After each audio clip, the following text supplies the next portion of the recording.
और अब मैं आमंत्रित करना चाहूँगी हमारे बीच अटल जी के बेहद करीबी एक और व्यक्तित्व इस वक्त मौजूद हैं। वर्तमान में बिहार विधान भवन के सदस्य भी हैं और संजय मयूख जी हमारे साथ इस वक्त मौजूद हैं, राष्ट्रीय प्रवक्ता भी। आपका बहुत बहुत स्वागत है। बस दो शब्द कहने की ही इच्छा है, क्योंकि जब अनेक गणमान्य बोल चुके हों तो एक कार्यकर्ता की भूमिका होती है कि वक्ता और श्रोता के बीच कहीं बाधा न बने।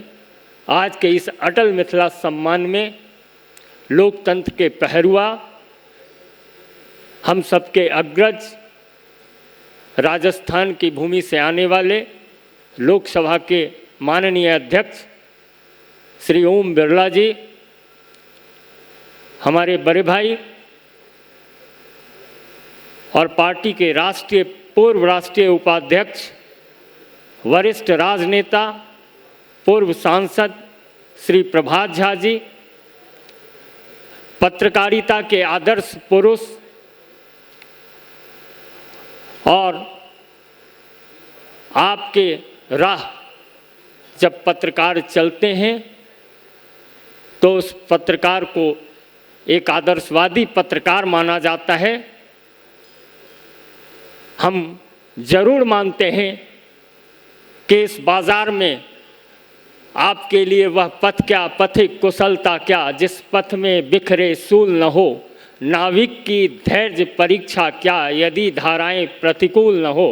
ऐसी प्रतिकूल धाराओं के बीच लगातार संघर्ष करने वाले श्री रजत शर्मा जी, दरभंगा के माननीय सांसद, हमारे बड़े भाई श्री गोपाल जी ठाकुर जी, देश ही नहीं अपितु विश्व में हमारी पहचान के रूप में दिखने वाले गौरव भाल के तिलक,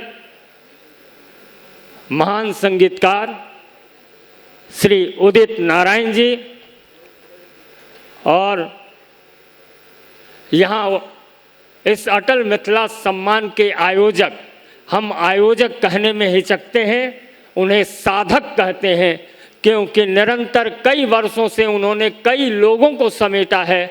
और जिस मंच पर इतने ख्याति लब्ध लोग हों, जब अटल जी की जयंती हो और एक तरफ राजनेता भी हों, एक तरफ पत्रकार भी हों, साहित्यकार भी हों, तो इससे सार्थक अटल जी की जयंती मनाई नहीं जा सकती।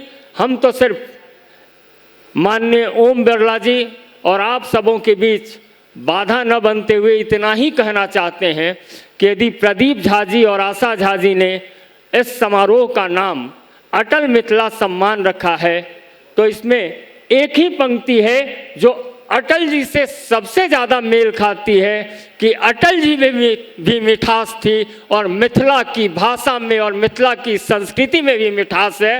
इसलिए हम मानते हैं कि अटल मिथिला सम्मान का आयोजन एक सार्थक आयोजन है।